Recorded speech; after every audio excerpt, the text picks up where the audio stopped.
3 বছর হলো সম্পর্কের, আর তুমি হঠাৎ বলো ব্রেকআপ।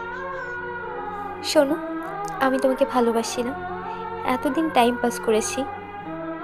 তুমি ব্রেকআপ করলে আর আমি মেনে নিলাম, হয়ে গেল। আমি তোমাকে মৃত্যুর আগ পর্যন্ত ছাড়বো না।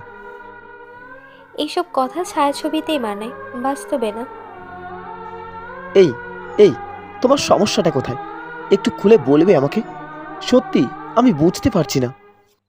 তুমি বেকার, না করো কোনো চাকরি, না করো চেষ্টা। তোমার সঙ্গে থাকলে আমার ভবিষ্যৎ অন্ধকার, তাই চাই না তোমার সাথে থাকতে। ও, সমস্যা নেই, একটা চাকরি হয়ে যাবে, দেখিও তুমি। আমি এত কিছু জানি না। তুমি যদি চাকরি করো আমি তোমার সাথে থাকবো, না হলে ব্রেকআপ।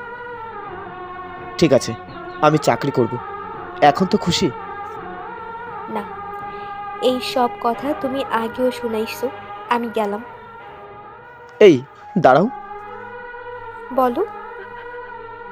আমি এই মাসেই চাকরি নেব, তবুও আমাকে ছেড়ে যেও না প্লিজ। তোমাকে 2 মাস টাইম দিলাম। এই 2 মাসে কোনো কথা হবে না। যেই দিন তুমি চাকরি পাবে ঠিক সেই দিন তুমি আমার বাসায় আসবে। কথা বললে কি সমস্যা বলো? যা বলছি তাই করো। বেশি কথা বলতে পারবো না আমি। ঠিক আছে, অ্যাকসেপ্ট করলাম। এরপরে দুজন দুজনের বাসায় চলে আসে। ছেলেটি বাসায় এসে ভাবতে থাকে, আমাকে যে কোনো প্রকারে চাকরি নিতেই হবে। এর পরের দিন থেকে শুরু হয়ে যায় চাকরির খোঁজ।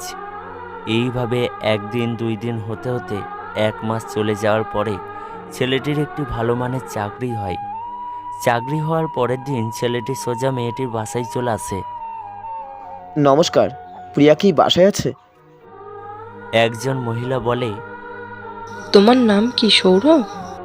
জি, আমার নাম হলো সৌরভ। আপনি কি আমাকে চেনেন? হুম, নিজুমের মুখে তোমার অনেক কথা শুনেছি। নিজুম কোথায়?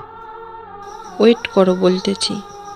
এই কথাটি বলেই মহিলাটি রুমের ভিতর চলে যায়, আর সেখান থেকে একটি চিরকুট নিয়ে বাইরে আসে। এই নাও, এই চিরকুটে তোমার প্রশ্নের সব উত্তর আছে। ঠিক আছে। এরপরে ছেলেটি সেখানেই চিরকুটটি খুলে পড়তে থাকে। প্রিয় সৌরভ, ভগবানের আশীর্বাদে আশা করি ভালো আছো। আমি জানি তোমার চাকরি হওয়ার সঙ্গে সঙ্গে তুমি আমার কাছে চলে আসবে, কিন্তু সেই সময় আমি এই পৃথিবীতে থাকবো না। ওই দূর আকাশের তারা হয়ে যাব। ভাবছো কি হয়েছে আমার? তবে শোনো, তোমার সাথে যেই দিন ব্রেকআপ করতে চেয়েছি তার 2 দিন আগে আমি জানতে পেরেছি আর 1 সপ্তাহ আমি বেঁচে থাকবো।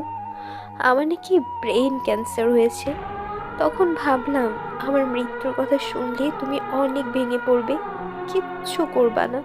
তাই একটু নাটক সাজিয়ে তোমার একটি সুন্দর চাকরি নিতে বাধ্য করলাম। এই, একদম কান্না করবা না কিন্তু। আমি কিন্তু দূর আকাশ থেকে তোমাকে দেখতেছি। জানো সৌরভ, অনেক স্বপ্ন বুনেছিলাম তোমাকে ঘিরে, কিন্তু তা পূর্ণতা পেল না। যাক, ভগবান যা করে ভালোর জন্যই করে। শোনো, আমার কসম, তুমি কিন্তু চাকরিটা ছাড়বা না। মন দিয়ে চাকরি করে প্রতিষ্ঠিত হয়ে সুন্দর একটি পরীর মতো মেয়ে দেখে বিয়ে করবা। থাক, আর কিছু লিখলাম না। তোমার পাগলি নিঝুম। I love you Sourav.